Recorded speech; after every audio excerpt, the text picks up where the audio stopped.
So before we begin, just stick around till the end during the final verdict, as I have a lot of things to say about certain events and people I mentioned throughout this review that fit a lot better into the final verdict. But with that said, here's pizza, pasta, put it in a box, then deliver it to my house and put it on my cock, my cock, my cock, my cock, my cock, my cock, my cock simulator.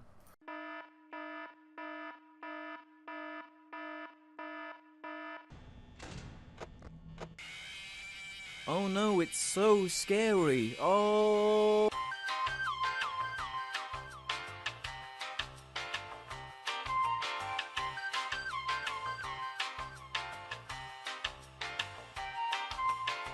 Freddy's Pizza Pasta Simulator is the worst thing in the history of anything ever.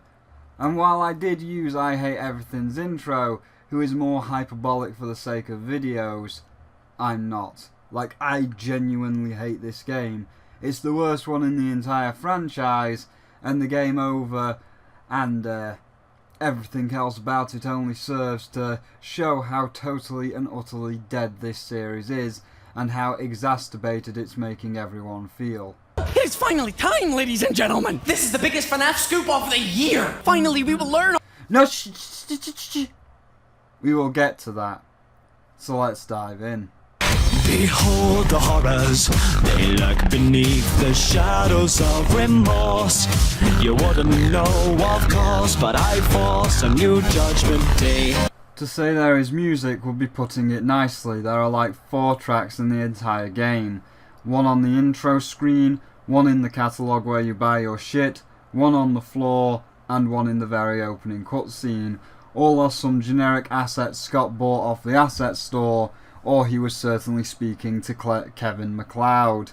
Like, I'm not even joking with you. You will see why in a moment when we move into the sound effects, but it pisses me off as we've gone from putting minimal effort in to basically asset flipping, which brings us onto the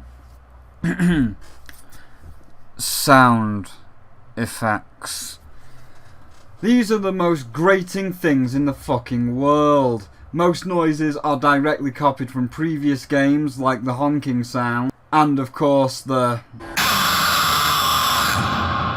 But then the new sound effects are literally just sound effects on YouTube.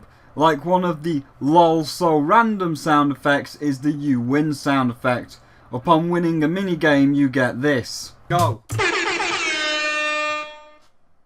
What the fuck? That's just the MLG air horn! Like, I can literally go get that from YouTube right now.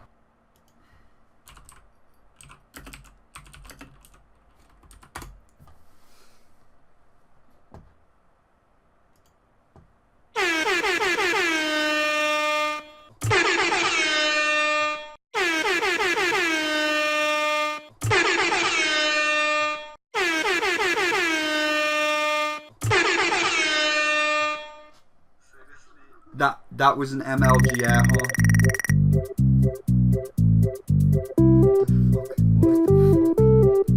Okay.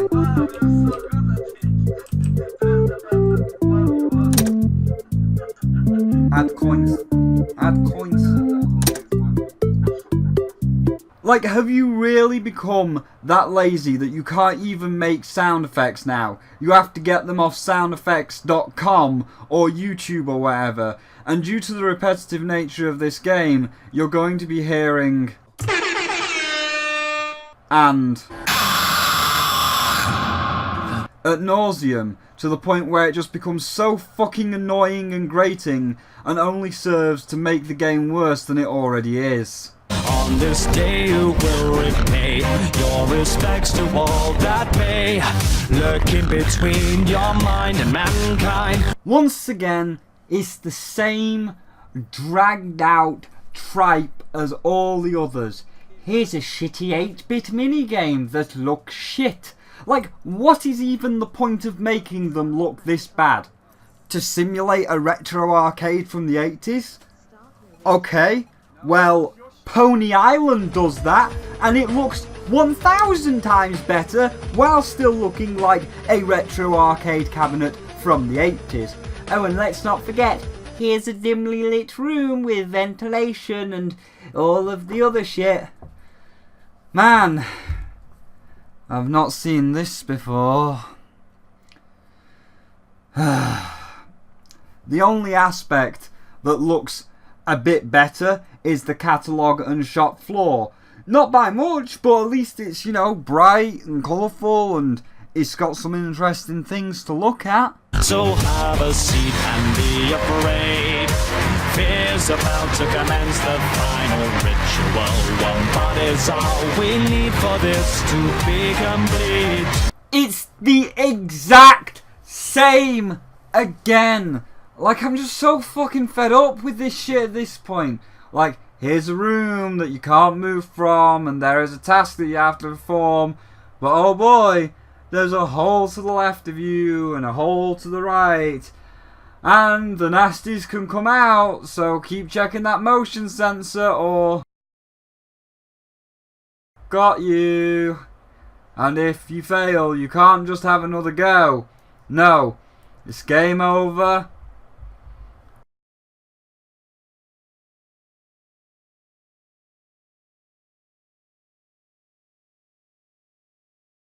Back to the title screen. Start. Continue. Get out the catalogue onto the shop floor. And finally back into the room. Why not just let me start in the room? And of course every night there is another one active, so it gets harder and harder. And it makes me want to fucking shoot myself, as your only line of defense is the audio system that has a sphere of influence. Basically, the room and any room around the room will draw them in. So if the speaker is in the center of the box, it would hit the 8 boxes around the central box.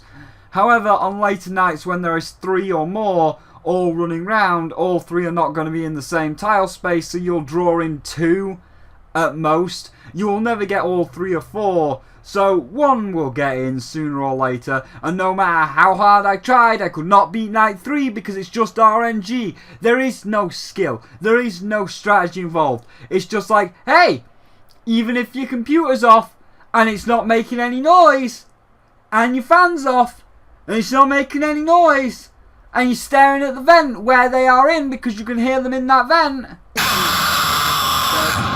I always come back. Case in fucking point, it's literally just pot luck whether you can win or not. Yeah, because like, everything makes noise and there's no way that you can stop them from coming near you. Even if you have no noise playing, like if you've got your fan switched off and you've got the audio being redirected into the other room, it doesn't matter, they'll still just wander into your room. Like, it's purely fucking pot luck.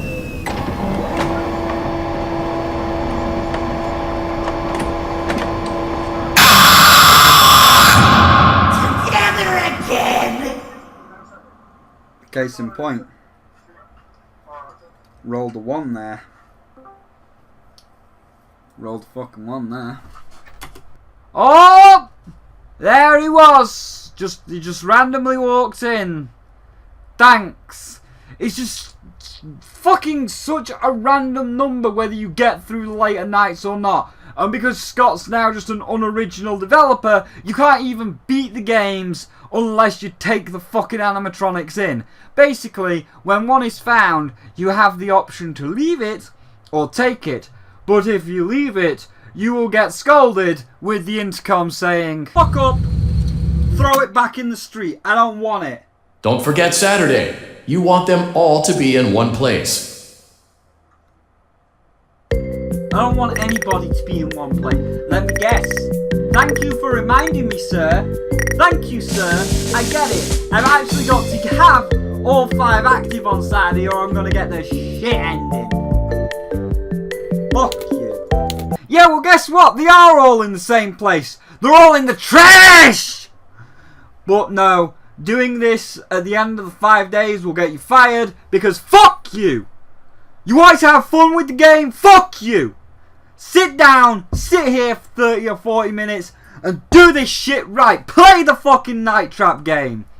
It's not like you got this pizza pasta simulator to pizza pasta simulate or anything, as there was one aspect of the game that was kind of fun. A little bit shit, but it was still kind of fun in its own way, which was the pizza pasta simulation. The idea that you are the manager of the animatronic pizza house, which I'm going to entitle Yiffable Pizza, with the stars being Renamon's new rival, that sumptuous Vixen Mangle, and the extremely yiffable hunk of a man, Foxy, maybe in his Funtime counterpart, so that his fur and Mangle's fur matches. Come to Yiffable Pizza. Great taste, and as our name suggests, a nice yiffable vixen to watch while you eat. It's to die for! We can even sell the For Fox's Sake t-shirts. And this aspect of the game, while it was basic of basic, it had a Sonic 06 charm. It was kinda shit, but it was kinda funny, and we all got a laugh out of it. However, that enjoyment swiftly came to an end because you didn't take in the dumpster babies. So fuck you, you're fired. So if you actually, have to play the game properly, well, you better take in the dumpster babies. But of course that means... so it's like 10 minutes of building Fox's Yiff house, then 30 or 40 minutes of... just to try and get through the shitty night trap sections, so I can get back to my Vixen fun time. But sorry, you can't just play Vixen fun time, you have to play the night trap sections, because you have to free their cells or something from this eternal waking prison. Speaking of which... And when the day begins to take form, you won't be leaving those doors. You'll only live with us inside the darkness as we tear you up and fire what's left behind. This is why the game is so fucked, so utterly flawed, so broken, because of the story. Despite what anybody tells you, there was never an arcing story from the beginning. At all. Scott just pulled extra shit out of his arse every game for the pitiful excuse of...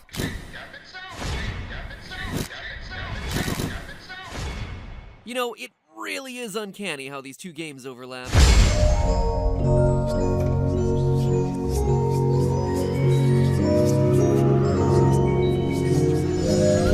Yeah, that. Our new batch of friends are so ham-fistedly crammed in for no other reason than we need something for the night trap sections that we need. Before writing this, fuck me, I watched through Sister Location again, watching an expert and several theory crafters all lay out the story that they came up with. And if this is a true story, I have 3 legit story questions that just show how utterly bollocks this all is. Number 1. So from the flashbacks, it's clear that Baby, now known as Elizabeth, was the only one that had a human soul. Funtime Freddy, Funtime Foxy, and Ballora were just normal robots. No spirits, just circuits and wires. They are a thing of plastic and dreams, nothing more. And they get scooped. We even see the shell here with no wires. So how did the wires get back into Funtime Freddy? And also, scooped means all of the insides were completely obliterated and destroyed. So as a machine, it would not remember, anything. So why does it want to kill us? This is never explained. Oh wait, yes it is, but it's the Destiny kind of explanation, where somewhere deep in the game's files or on Scott's source code on his website or something, there is one single image of Ennard who something bullshit has all of the souls and is now in Funtime Freddy's shell. But again, this is like Destiny's Grimoire cards, where you have to purposefully close the game and go looking at an exterior source of either the game's files or the code on his website or some shit. If we are going by, we need Ennard here because he has the other kids' souls even though they were freed in Five Nights at Freddy's 3 and Funtime Freddy, Funtime Foxy and Ballora didn't even have souls in the fucking first place. But if we're going by that logic, then this image and this explanation is a key part. It is a required piece of the puzzle, and without it, it only makes the narrative more confusing.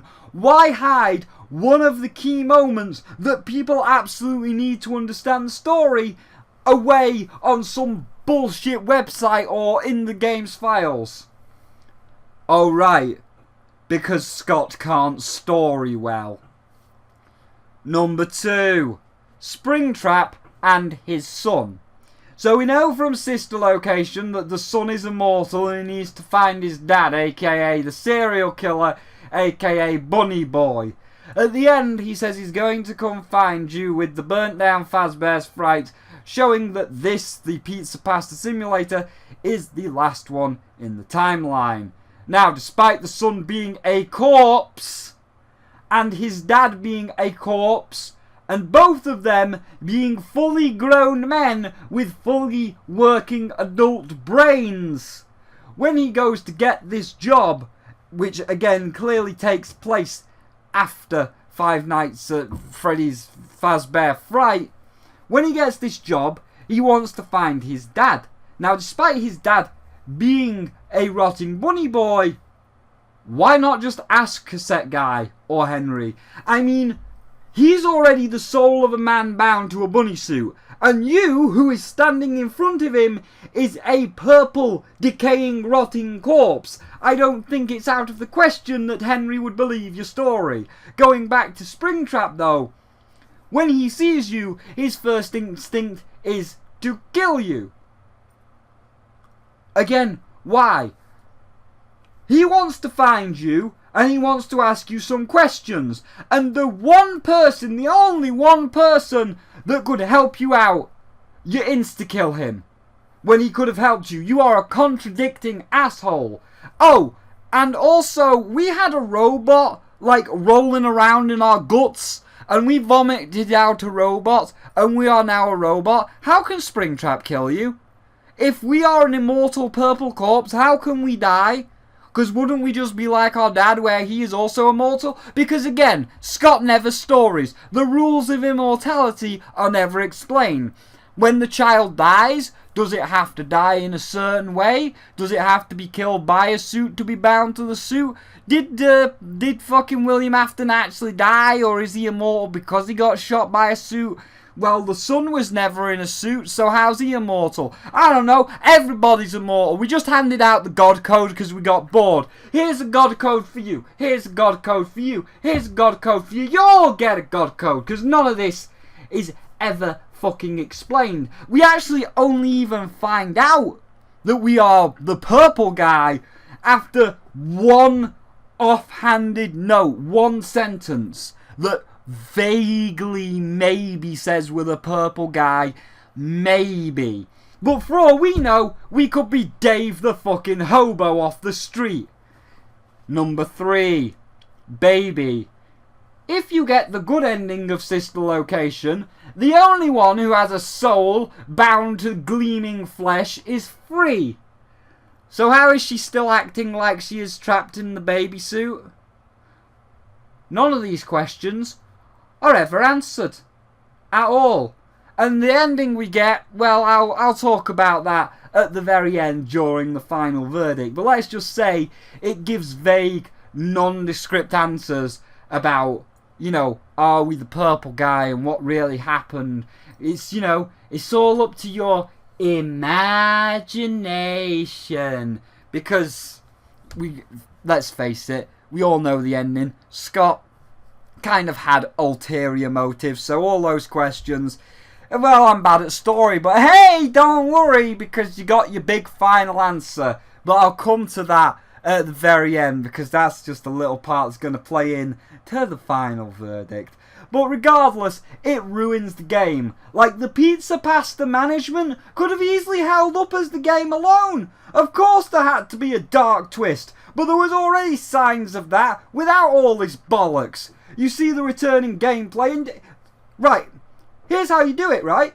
Here's how you could have easily had your dark twist because you need one. You buy your little pizza pasta house and you've got a small stage and a vacuum cleaner with arms. It's a small joint because you're a small business, but you have to turn people away.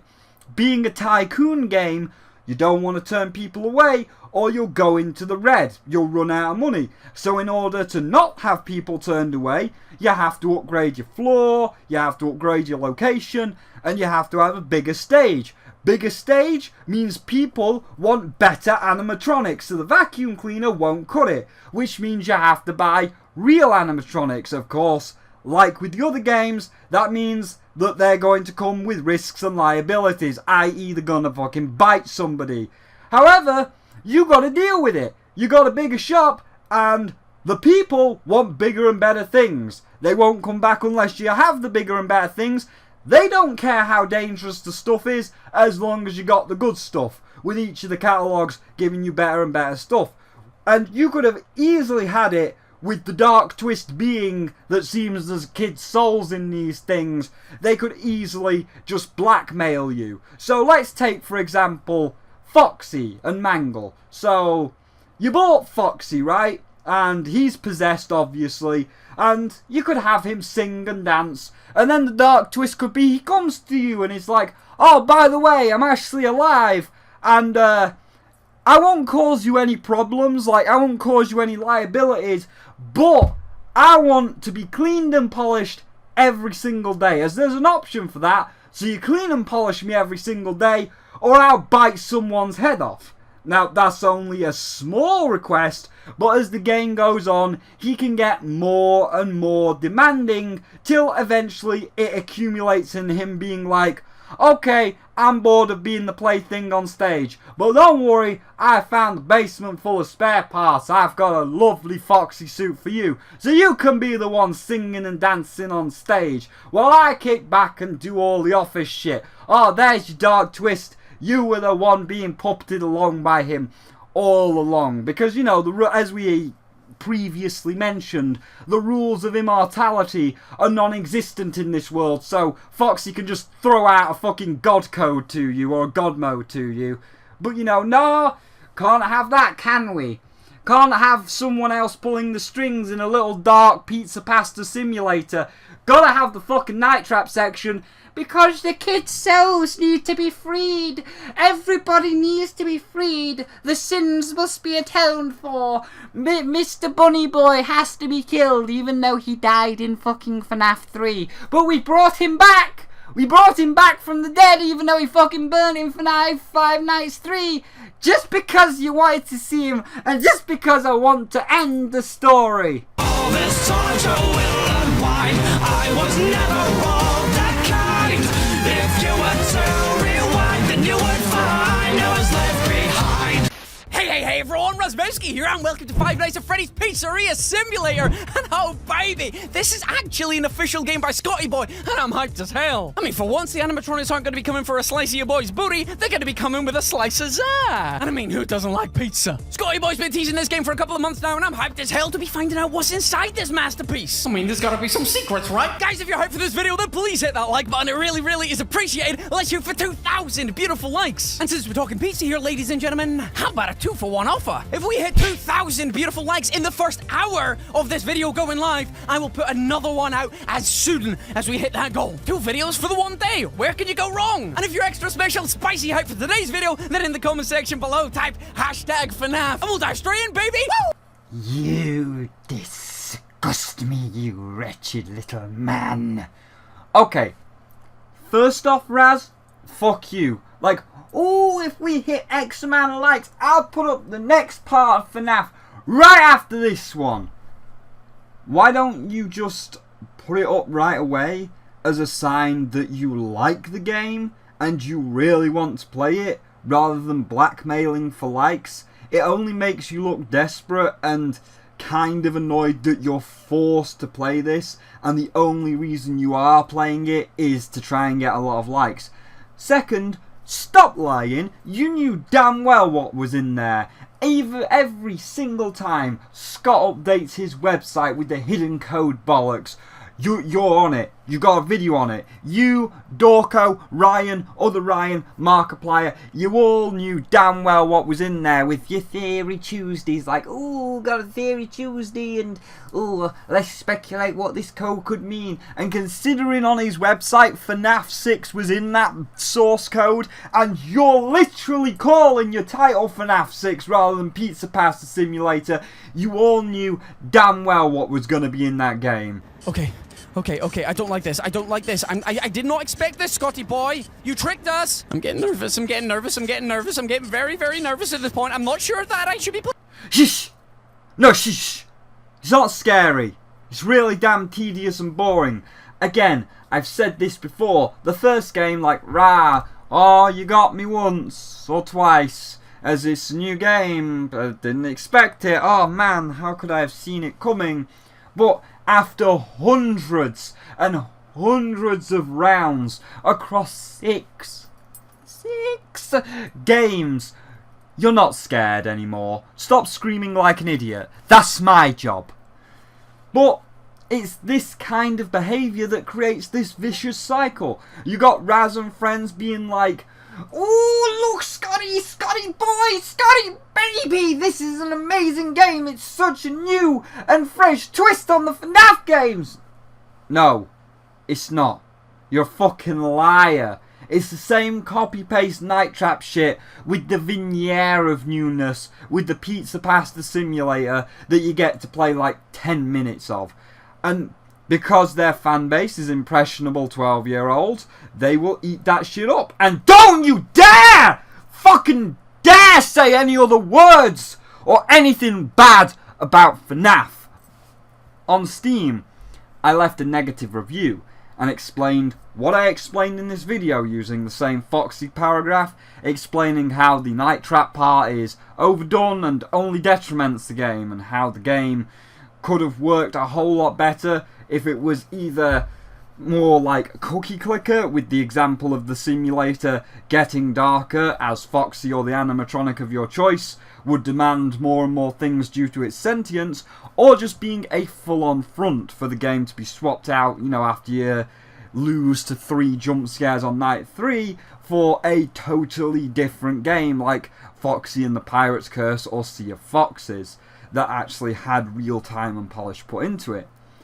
And I got such riveting, insightful discussion such as, "Go fuck yourself, FNAF is the face of horror." Well, I mean, I am the greatest dragon in gaming, and I do possess many talents. Unfortunately, my dick is not able to bend around and go up my own ass, so I can't do that. I mean, if I travel back in time, I could get my first, second, or third incarnation to fuck me. I mean, we are all technically the same dragon, so does that count? And, as for FNAF is the face of horror, keep telling yourself that, darling. And the comments just got worse, and worse, and worse. To the point where some who were actually coming to see why I was being a Debbie Downer and actually wanted to talk about it, you know, 'cause they're not fucking children, just came to look at the comments. That was a mistake. Or, these comments are so cringe. Because they were. Because, how dare you! How dare you! Mark and Raz said in FNAF 6, which again is what it is and what they marketed it as on their YouTube, so that's why I'm going to be calling it. They said it was great, and you said it was shit. I am triggered! But that's all these kids see. It's either black or white. And even I can't even begin to describe some of the interactions I've had with these people. I even had a FNAF fan in my Discord who heard me speaking about typing the negative review, and they were pissed, and they spent over 2 hours just trying to say why FNAF 6 is the best thing ever and I should stop being a negative piece of shit. Clearly missing the point. I'm not telling you to hate it, nor am I even saying that it's a bad series. I like some aspects of the series. If I have not made it clear, I like some elements of the franchise, Foxy in particular. Not only because he seems to end up the most well designed when it comes to your new set of 4, when it comes to like his fursuit part, because the suit seems to be a lot more and looks a lot more tight and better fitting like a real fursuit, rather than Freddy and Bonnie's giant fucking bobbleheads, but also because apparently he remembers his past life where the others don't or something. I mean, it's all jazz-handsed away, again, because there is no story, but the point I was trying to make was, I'm not telling you to hate the game. You like what you like.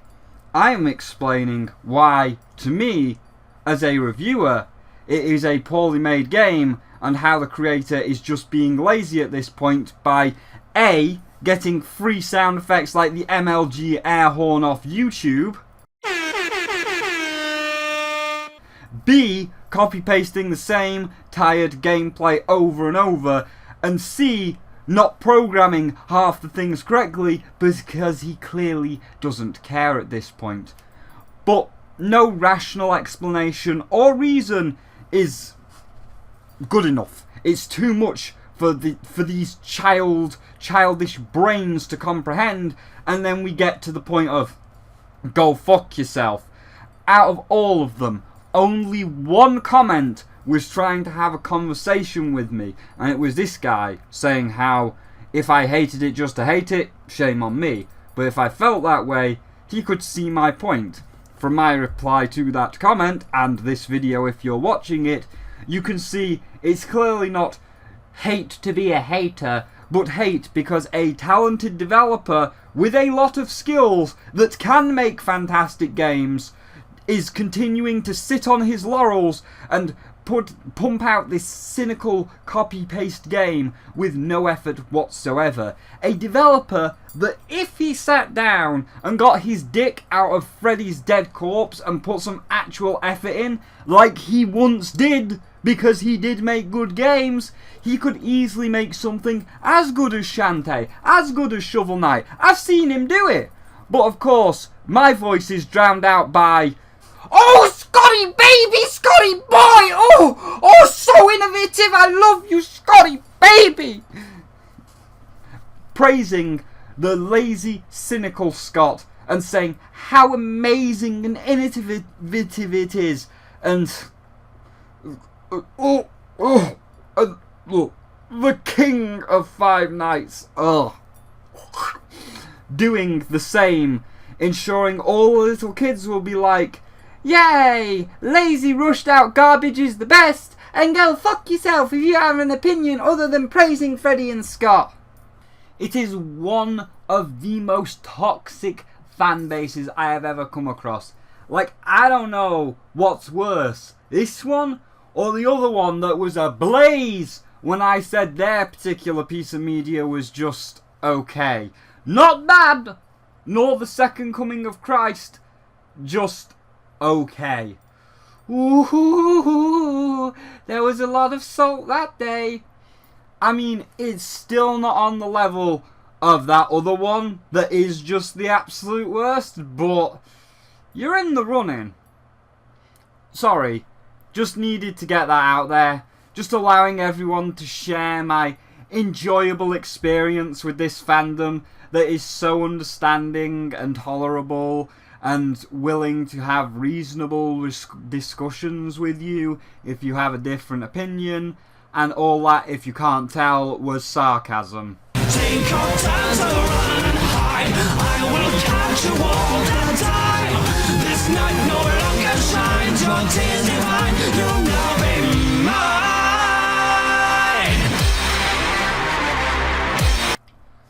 So, my final verdict for Five Nights at Fred Figglehorn's Pizza Pasta, put it in the box, The Simulation 2017 is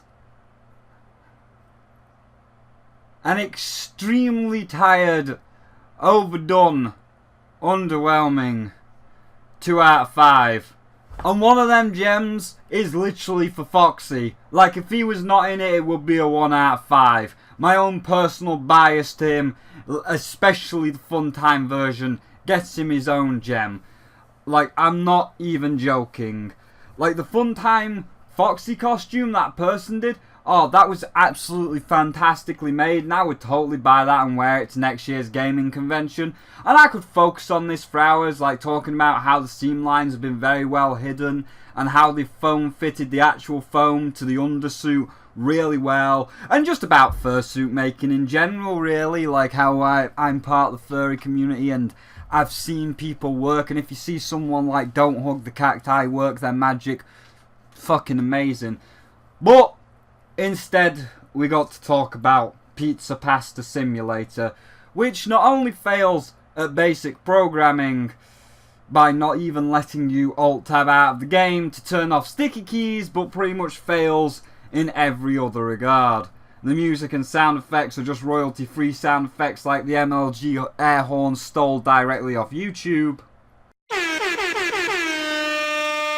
And the graphics are half and half. The Pizza Pasta stuff is pretty good. You know, it like the catalogues and the way that they are presented reminds me a lot of the catalogues from Little Inferno, so really good there. But then we get the Night Trap room, the spoopy scary animatronics, and the salvage room that is the same dull, stale office, and it just drags it down so much. And I will repeat myself on all the sections of the Pizza Pasta game is kind of bad, but it's pretty fun to play in its own way. But then it's like, nah, fuck you, you've had your fun, back into the dull shit graphic room with the same shit gameplay. Which again, the gameplay is the same. Haha, wow, I'm buying this. Oh, that looks pretty cool, I'm buying this Tycoon game.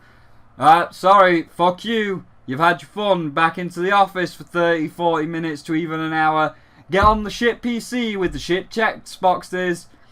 Haha, jump scare, because it's not like it's been done to fucking death at this point.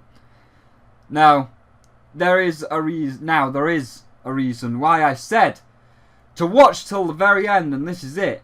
You see, for the story, I lie just a little bit to put it here at the end. As while the story is still very vague, jazz hands, not very descriptive about why Molten Freddy is here, and you have to dig through them files to find that one picture of Ennard, or if you are the purple guy or not, only being hinted at via one line. The ending did do something. It finally ended it, this time for real. The main series is dead. I'll touch up why and things about the ending in a moment, but even after the end credits, Scott leaves a message to us, the audience. The game was dedicated to the fans. It's been a pleasure making games for you. The game is free, and the ending, well, let's just hold on a minute. But a free game, a message to the fans, and of course the ending. One last game. The swan song, if you will. I want everybody to see the swan song of the series. So here, have it. It's yours. Take it. Enjoy it. And with that ending, well, says it all. Watch. Listen. Okay. And be full. Okay. Connection terminated. I'm sorry to interrupt you, Elizabeth, if you still even remember that name. But I'm afraid you've been misinformed. What? You are not here to receive a gift, nor have you been called here by the individual you assume, although you have indeed been called. You have all been called here, into a labyrinth of sounds and smells, misdirection and misfortune. A labyrinth with no exit, a maze with no prize. You don't even realize that you are trapped. Your lust for blood has driven you in endless circles, chasing the cries of children in some unseen chamber, always seeming so near, yet somehow out of reach. But you will never find them. None of you will. This is where your story ends. And to you, my brave volunteer, who somehow found this job listing not intended for you.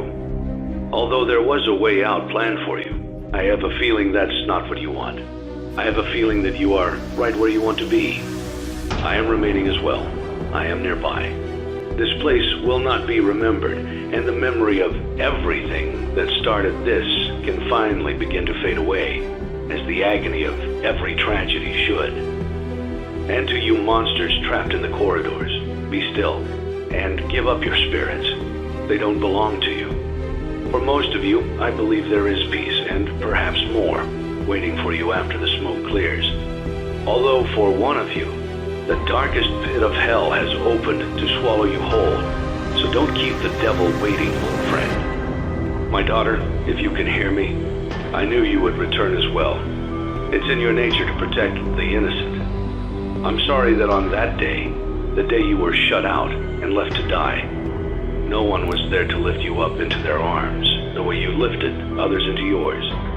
And then, what became of you? I should have known you wouldn't be content to disappear. Not my daughter. I couldn't save you then, so let me save you now. It's time to rest, for you, and for those you have carried in your arms. This ends, for all of us, in communication. Yep, it wraps up everything. The souls are freed, the robots destroyed, the monster slain, the creator and everyone involved burnt to dust. And of course, Fazbear Entertainment terminated. Permanently. And even in Cassette Guy's recordings, you can tell there was some enjoyment in his voice, some perverse glee and excitement that everything is finally over, as most of the lines sound normal, but one line sounds out. A slight tonal shift, not too much, but it's still noticeable despite the actor trying to keep his cool. This place will not be remembered, and the memory of everything that started this can finally begin to fade away, as the agony of every tragedy should. The way that it's worded, that's not just an observation that's happening in the game right now, as every other line is an observation, but that one, the way it's worded, the phrasing, that line stands out above all others. Because it's more than just an observational line. It's the writer, Scott, putting forth his feelings. FNAF has been a love-hate series, but it's pretty much a given that most like it when he's being creative, like Five Nights World, or The Desolate Hope, or indeed the management side of this, and hates the thing that started it all, the check the cameras, Night Trap bollocks. FNAF 1 and the Night Trap, check the cameras, will not be remembered. And finally, the memories of everything that started all of this.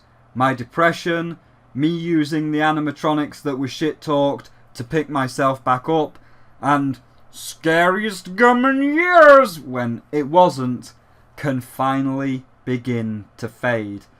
And as everything burns, like the children's souls, Scott is now freed.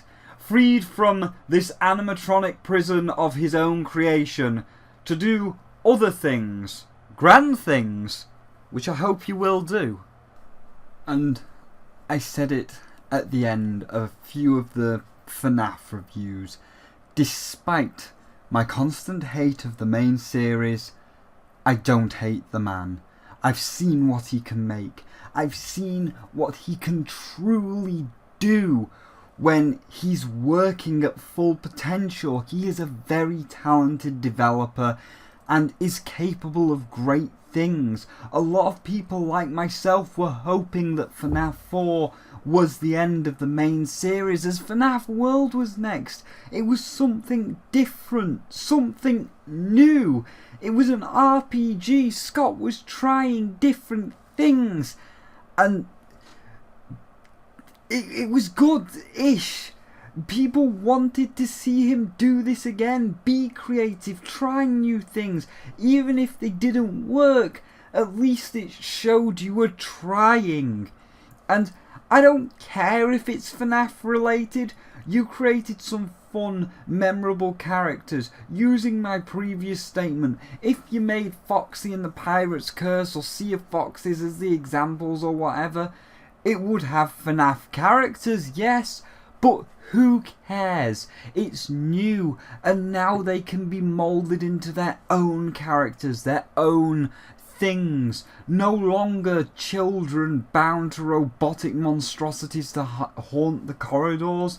They can be their own characters, truly living entities, that they have their own personality, their own games, their own, well, everything. As design-wise alone, you made some really good designs. It would be a shame to let them go to waste. And now it can finally happen. We can start to see something really creative now that finally, after 6 long games with the main gimmick, all of it has been burnt to the ground. It's done. It's over. Everything is dead, and Fazbear Entertainment is no more.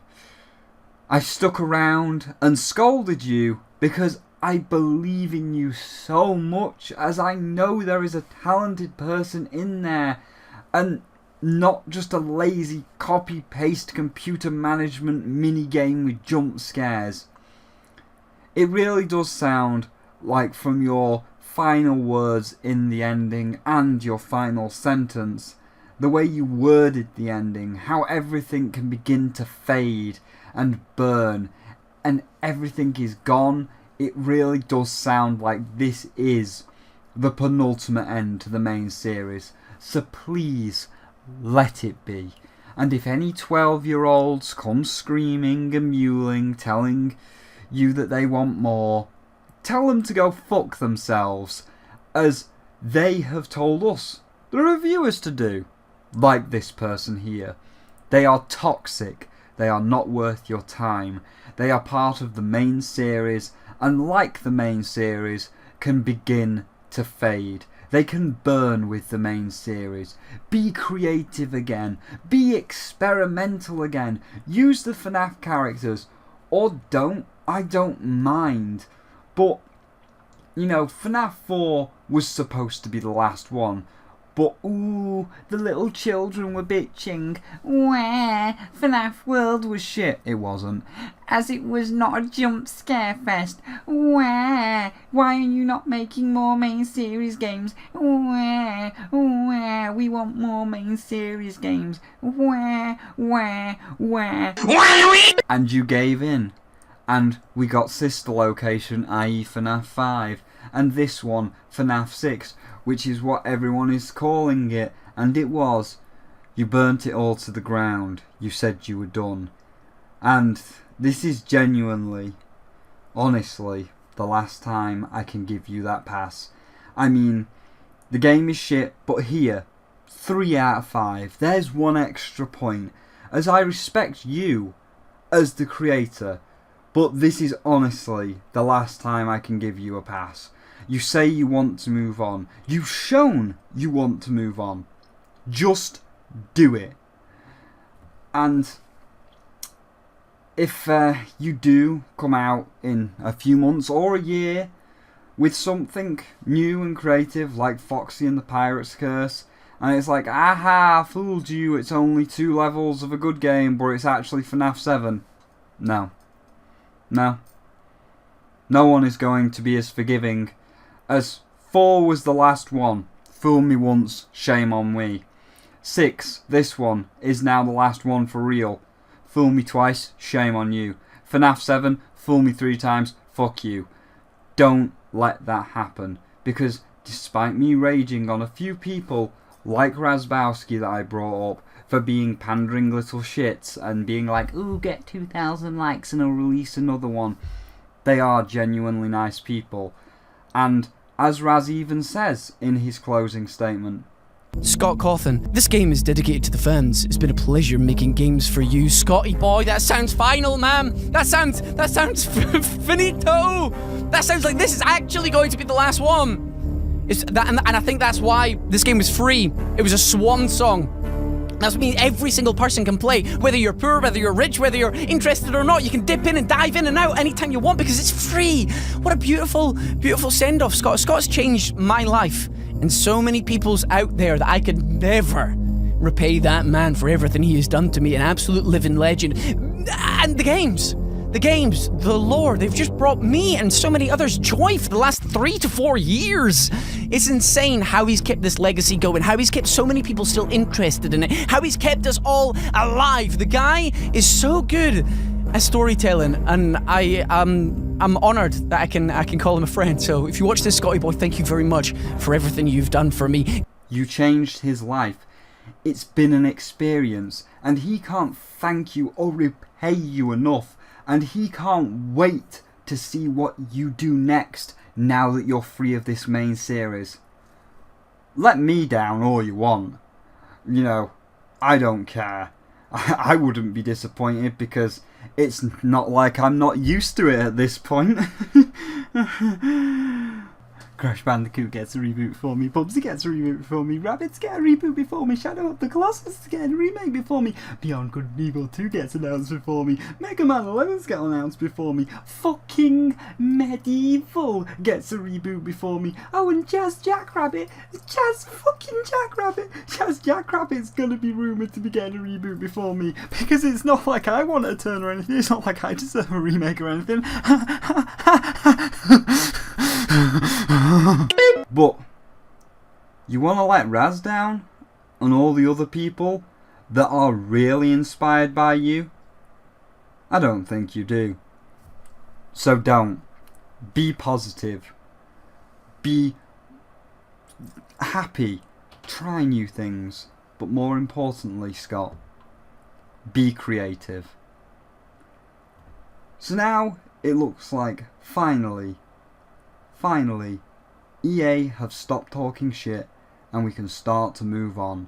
And I can now start working on that as like an hour-long Christmas special. So while I finish that, I will put up the Hatting Time review in the next couple of days.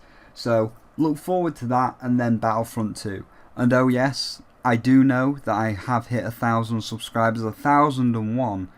But this is the end of the video, and I'll bring that up more in the coming days. But thank you all for the subscriptions, and again I will talk about that later. But for now, goodbye.